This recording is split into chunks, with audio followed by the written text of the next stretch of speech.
back to the latest episode of In With the Old. We're the video podcast focused on dispelling myths, building appreciation for God's Word, and helping you rediscover the Old Testament for the life of faith. We're going through the book of Ruth. In this series, we are going verse by verse, offering a video commentary for each passage of this just beautiful book. Today, we're starting in chapter 2, and if you haven't been following us so far, I encourage you to pause this video and go back and catch up to this point. This is episode 4 in the series already, so not a lot of content, but enough that you'll want to know where we're at today.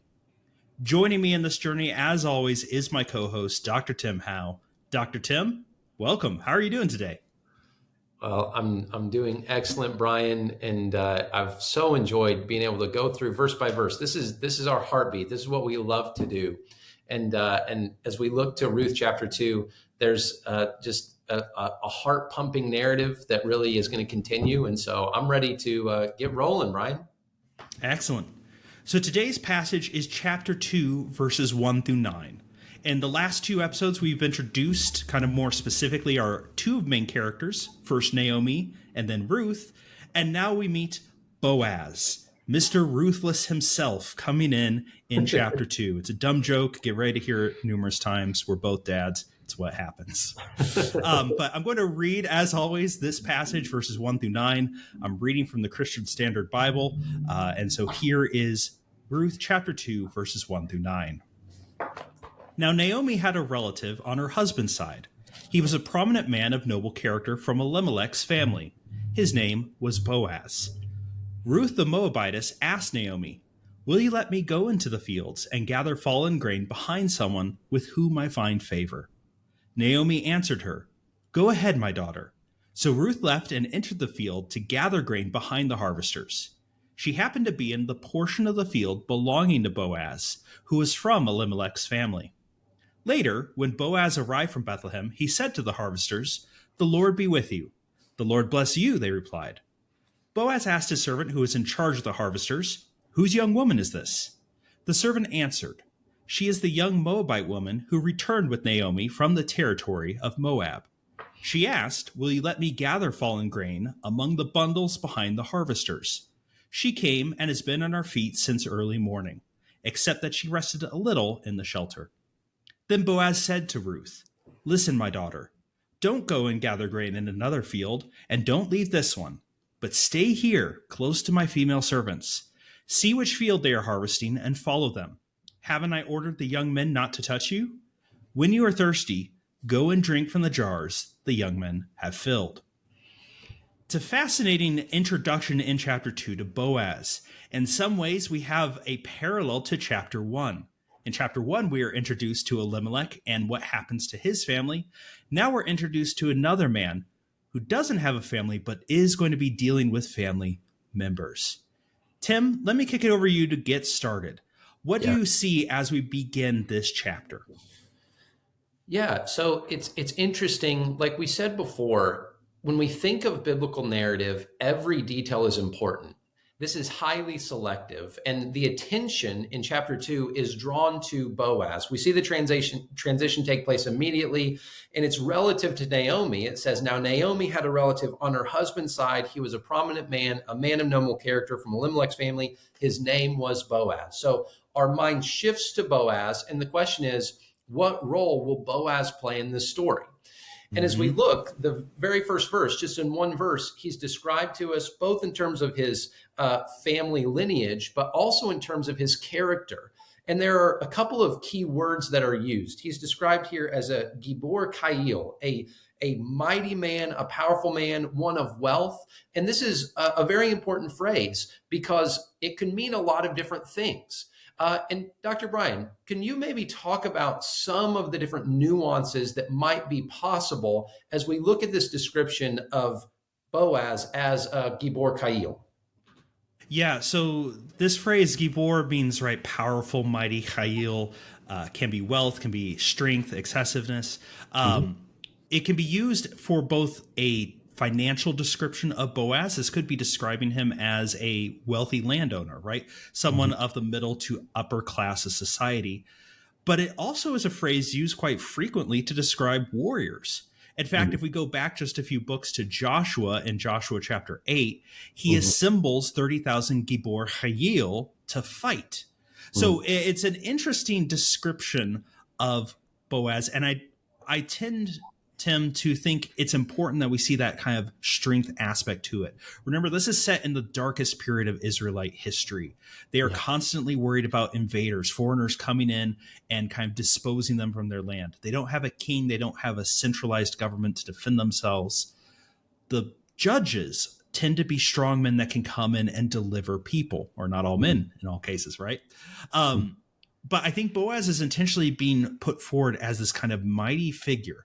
Instantly in our mind, this draws us to have a positive reflection on who Boaz is. And so I think that designation, as you said, is important. Even his name means something like in him is might or strength, right? We're supposed to see a mighty, mighty man, not necessarily an older man. We'll talk about that a little bit, why he calls Ruth daughter, but someone in whom there's vitality and virility.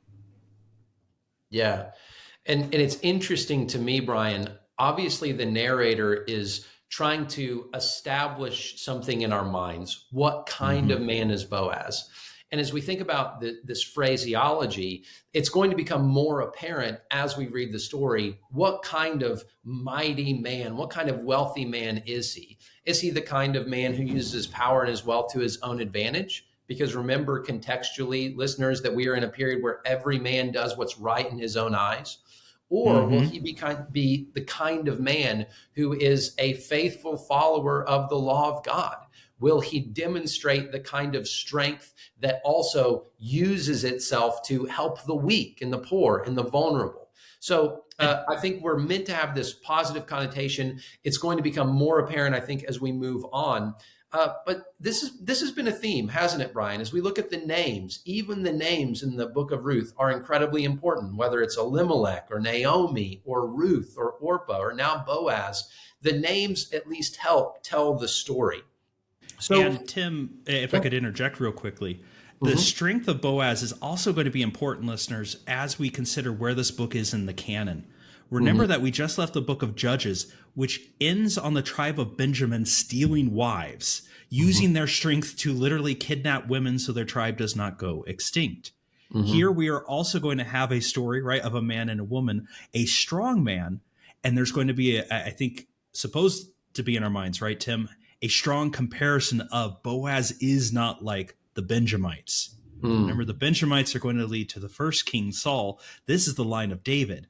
And so even in the back of our heads, we're supposed to see what does a faithful follower of God and his family look like versus, unfortunately, the Benjamites and how they applied their strength. Sorry to interject, but I just want to make sure we got that in.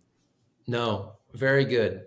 So verse 1 introduces Boaz to us as the readers. And then in verse 2, we have this kind of interlude, if you will, where Ruth is going to speak to Naomi. And again, dialogue is incredibly important when it comes to reading narrative. The dialogue, in a sense, drives the story. And so verse 2, Ruth the Moabitess asked Naomi, will you let me go into the fields and gather fallen grain behind someone with whom I find favor? Brian, maybe could you briefly just give us some context biblically as to why that was necessary and how the law allowed for that? Sure. So in an agrarian society, realize, listeners, that most of their business, if we can use that term, is focused around agriculture. That's where wealth is. That's where food is. That's how life is made. Well, what happens if you're a disenfranchised member of society? The widows, the orphans, the foreigners. Ruth hits two of those categories. She is both a widow and a foreigner.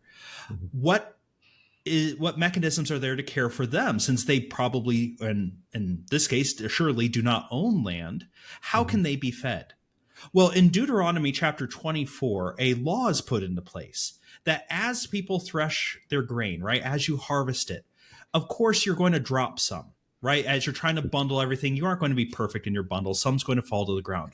When that happens, Deuteronomy says, you are to leave it. You aren't supposed to go back. You're basically, what the leftovers are there as a kind of social insurance for those disenfranchised people. They are allowed to follow the harvesters and kind of take up for themselves whatever they can gather. Now, two things, Tim, from just that verse 2 that you mentioned. First, the story continually puts in our face this is Ruth the Moabitess. And that's Yes. going to be important for our introduction to Boaz as well. So listeners, to make sure we never really just call her Ruth. She's always Ruth the Moabitess. She knows about this law or has been made aware of it in some way. But we also see a probably sad tendency in how these laws are carried out. Mm-hmm. There's a tendency, listeners, right, to take a very optimistic view of people in the Bible. That, hey, they're heroes, heroines, and everything must have been great. The law in Deuteronomy 24 is that the grain is supposed to be left if it falls down. Was that law actually followed? Mm-hmm. Notice that she doesn't say she's going to do this and it's assuredly going to happen. Ruth says, when I go into the fields and gather grain, maybe I can do that in someone's field with whom I find favor. Meaning she's saying I might have to ask for permission.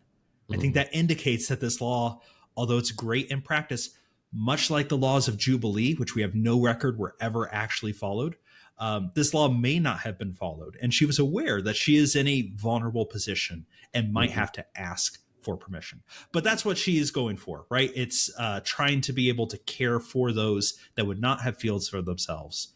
As you gathered grain, anything that fell to the ground was supposed to be left behind for people like her.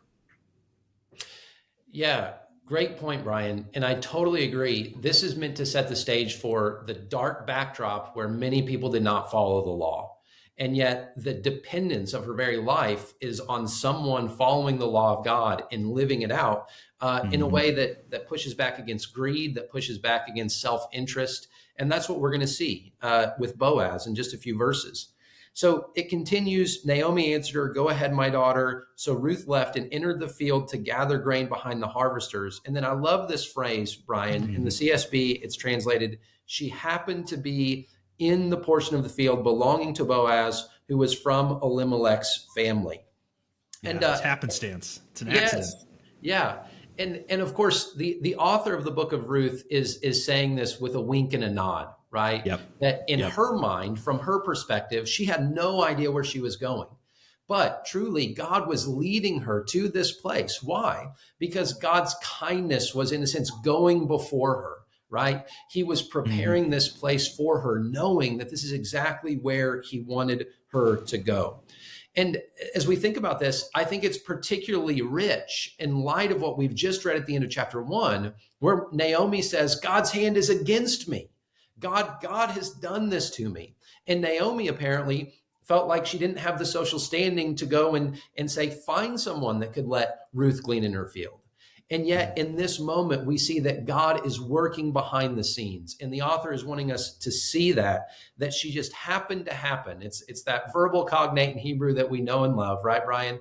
That she happened to happen upon this field and it just happened to belong to Boaz. But of course, this is, again, driving the plot forward that now Boaz is going to come on the scene. We're going to see what kind of man he is. And we're also going to see that God's going to use Boaz to play this role of redeemer in her life. So, Brian, what do you make then as we get in verse 4 and we're starting to think of Boaz as a character, what kind of man he is? Boaz begins to speak. And in verse 4, it says, he says to his harvesters, the Lord be with you. And then they respond, the Lord bless you. What do you see here in terms of the first words of Boaz? What kind of man are we to see him as in light of his words here? Well, it's no accident that the first words upon his lips are a blessing from Yahweh. Yahweh bless you, and the Lord bless you as well. I'm reminded almost of Episcopalian, right? The Lord be with you and also with you, right? Mm-hmm. Some sort of rote blessing, but it's important in this time of spiritual darkness. Mm-hmm. Here is someone who starts with a covenant blessing, who recognizes whose hand, right, blessings come from. This is going to be extremely important, Tim, I think, as we continue to develop Boaz as a foil to Elimelech. Here are two men from the same family. When the going got tough, Boaz stayed. Mm-hmm. We find him now in a place of wealth and prosperity, focused on Yahweh. The Lord bless you. Elimelech left. Now he has not returned, just the remnants of his family in Naomi and Ruth. And so going to verse 1, right? He's a strong man. He's a powerful man. What type of man? Verse 4, a man who trusts in Yahweh. And so we're supposed to be kind of building this like, oh, Yes, here is a hero. You can cue the 80s song, I Need a Hero. That's the type of person you get. And you get a good sense that he is not just a wealthy landowner. He is one that is respected and has some sort of good rapport with his workers because they return the blessing as well. Mm-hmm. We don't want to push too far behind the text, Tim, right? But there is an interesting question. Boaz stayed here through the famine. Mm-hmm. And I think there's some implication here. He has remained faithful and cared for not just the lives of himself, but the lives of his workers through that. And they have now come into prosperity, right? There's this jovial feeling that is just fantastic as we're introduced to him. Yeah. And as he comes upon his field where he sees his workers, and then he sees someone he doesn't recognize, this young woman, right? So we see his words, and then we're going to see how he acts. So Tim, let's walk through maybe verses 6 and 7. He asks who this young woman is. What's the first thing? It's so fascinating, isn't it? What's the first thing his workers notice and say when they're like, oh yeah, we want to talk about her? We say, blank. Yes. What do they say? Yeah, they say this is the young Moabite woman who returned with Naomi from the land of Moab. She's a Moabite woman. We can't get away from it. Right. And as we think about this, in our minds, we can over-imagine things, but I think the greater error would be to under-imagine. You know, in my imagination, I almost wonder if he kind of whispers this into Boaz's ear, or if he says it with a kind of like, hey, you know, she's a Moabite. That kind of, you know, there's something you need to know about this young woman. There goes the neighborhood. It's something that is not kosher, right? And yet, as we think about this, the servant is in a sense trying to look after his master's interests. He's noting that this is incredibly unusual. And of course, this is the time of this is the time of harvest. So this is a time of celebration. Everyone would have been in good spirits. And there's some debate here, Brian. This is interesting. This is something that I learned studying this, that some people look at this and they say that the servant is essentially kind of indicting Ruth, that she's been too bold and that he's allowed her because he kind of had to, but that he's really looking for Boaz to respond negatively. And I can see some merit to that. I'll say personally, I've tended to read it in terms of the servant looking at her and saying, yes, she's a Moabite, but she came on her feet. She's been on her feet rather since early this morning, except the time that she rested a little bit. And so it's kind of a mixed review, if you will, of the servant to Boaz. But I'm interested, Brian, and I know this might be off the cuff a little bit, but how do you read it? How do you understand the servant's reaction to Ruth here?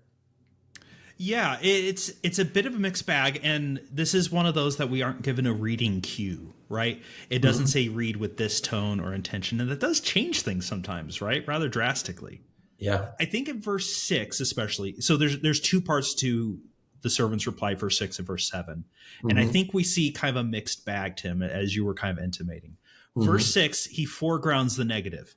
Right. She's a young Moabite woman. Like, it's so fascinating. I would assume has heard her name, especially if he knows that she's the one attached to Naomi. Her name doesn't come up, though. It's Naomi's name who's brought up. But that does seem somewhat negative or pejorative. Like, why focus on that? However, then verse 7 seems to be begrudging admiration, or at least a kind of like, she's dedicated, Boaz. There is some ambiguity, listeners. So the phrase, she came and has been on her feet, can mean one of two things. It could mean, look, she's arrived and she's been harvesting the field basically nonstop. She's been very diligent. She's been very hardworking. That's totally fine with the grammar. It could also mean she's been standing there waiting for Boaz's approval since she arrived early in the morning. And likewise, regardless of which one you take, the point is the same. She is dedicated to this cause to care for Naomi. She maybe has been gleaning all this time. She's maybe been waiting to get permission all this time. So it's maybe a distinction without a difference, Tim, but I wanted to bring it up. There is some ambiguity on what precisely he means. But the upshot, I think, in verse 7 is that's a begrudging admiration of, look, she's dedicated to be here, Moabite though she may be. But yeah, it is kind of interesting, right, to kind of go, well, what tone is the servant making this reply? Right. Thankfully, I think we can say, right, Boaz doesn't rise to the bait if there's negative bait in here from the servant, but has a really fascinating reply as we transition to verse 8. Yeah. right? He looks at her and says, "Listen, my daughter." Now, Hmm. Tim, on the basis of that, the tradition typically is to see Boaz as an older man. Right. And also based on something he's going to say later in the book. And in fact, rabbinic tradition, and one rabbinic tradition, Boaz dies on their wedding night from a nosebleed because he's too old and, shall we say, the vigorous activities wear him out. Is that a proper reading of "Listen, my daughter," or what all, as Boaz looks to Ruth, Yeah. why does he say "Listen, my daughter," and what's the implications of that? Yeah. Well, let's deal with that in two parts. The phrase "my daughter" does not necessarily imply age. So Mhm. it really speaks mostly to social status, to social standing, that he, as a pillar in the community, as a leader, can look at her affectionately and say "my daughter" without it indicating an enormous gap of time. And by the way, that phrase "daughter" is the same thing that Naomi referred to Ruth as, and that kind of is a Mhm. thematic word that keeps coming up. But when we think of daughter, it's a relational term. And in particular, in chapter 2, it's meant to contrast with the idea that she's a Moabite. In other words, the servant only sees Moabite, and he looks at her and he sees daughter. And Yeah. daughter implies relationship, daughter implies protection, daughter implies family. And it also implies, or at least foreshadows, Boaz's willingness to treat her not as some kind of foreigner who needs to be purged, but rather as someone who can be fully embraced in the covenant community. So I don't think "my daughter" entails age, although where interpreters look and see a potential age difference is especially even in the phrases young woman and young men, because Mhm. he refers to her as a young woman, that's a broad word that could mean a lot of different things. It's not like there was a particular age range associated with that word. But he does refer to her as a young woman. He does refer to the young men, not allowing them to touch her. And so some people see an age distinction there, but I don't think we can stretch "my daughter" as implying definitely an age gap. What say you, Brian? Yeah, I think it speaks much more as a direct rebuttal to the servant. The servant looked at her and saw a young Moabite woman. Boaz looks at her and sees family. And that can't be overstated. Family Mhm. is key. Family is the thing you owe chesed to, right? Covenant fidelity. You have a relationship and obligation to your family, not Mhm. just your local clan, but right to the nation and then to God by extension. But that family unit is key. He addresses her as that. Family is to be cared for, family is to be protected from outsiders. She has been moved through this very short phrase, "Listen, my daughter," from Yeah. being an outsider to being an insider. Mhm. And so I don't, maybe you can read age in here, but I think that misses the point, right? This Yeah. point is moving her into a new category in the community. She is not Ruth the Moabitess. She is Ruth of the family of Elimelech and of the family of Boaz, right? Of that clan. So that's where I kind of want to put the emphasis, Tim, rather than on any age distinction. Yeah, in such a way, almost like a "let it be known, everyone, that I am referring to her as my daughter." Yeah. And of course, this is where Boaz admirably now uses his influence, his power, and in his nobility, he says, "And I want you to stay here. I want you to Hmm. know that you are safe here. I've ordered the young men not to touch you." Brian, maybe you can walk us through just briefly, what does that mean? Why would he have to order the young men not to touch her? Yeah, so let me back up just a hair. Hmm. What Boaz says is very important. She's been made family and he's going to now provide for her. So he says a couple things, listeners. In verse 8, which will then explain why he says the young men not to touch her, but he says, "I want you to stay here and stay close to the female servants." It Hmm. was common for, or a common practice was to have, right, male threshers and male harvesters, and then have the women or the female servants come behind to do the bundling. Hmm. So he is moved, by the way, Ruth up in the pecking order. She is no longer gleaning after they come through. She's going with them. So that's Hmm. going to increase the amount she's going to be able to take from this field for herself. So he provides for her already there. But it is then worth noting this is going to be a male dominated area. And she is a foreigner in the eye. I mean, the servant saw her as a foreigner first. Could she be vulnerable physically? Um, it is worth noting, Tim, I think as you were alluding to, the "not touch her" is a euphemistic phrase, shall we say? It could have physical harm connotations. It could also have sexual assault connotations. The key point in both places, though, is Boaz is saying, I'm putting my stamp of protection upon you. People now know, and we've seen he is a mighty man, you do not mess with her unless you want to mess with me. Right. And so that's a fairly firm shield of protection he's now placed upon her. And as well, within when you're thirsty, go drink from the jars. Everything that I've prepared to care for my workers during the heat of the day, you are free to partake of as well. It's a truly magnanimous and very generous response to this woman, which is what we're supposed to get out of this, right? This is a positive response. The blessings that God has given to Boaz, he is freely distributing without looking for something, right? There's no catch.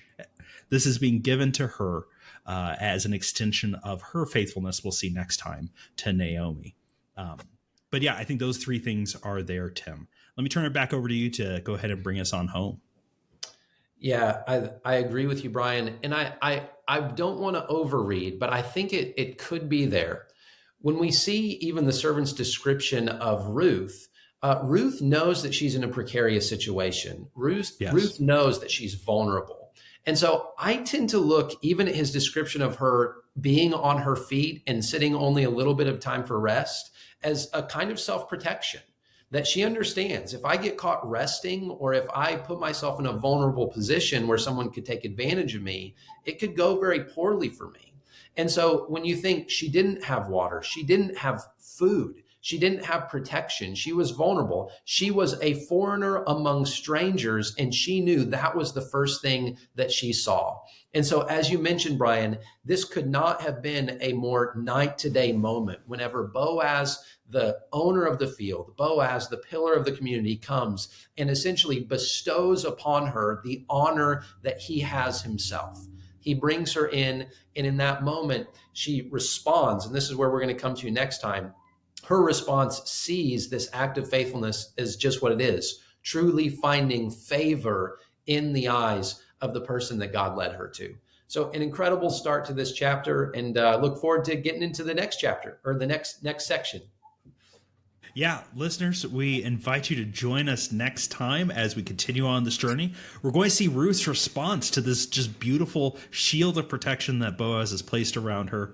We're going to be looking at verses 10 through 13. So I invite you to come back next time. Keep digging into the Word of God with us. If you have questions about the book of Ruth, about anything we've covered, or just about the Old Testament in general, please drop a comment in this video or send us a message at inwiththeoldpodcast@outlook.com.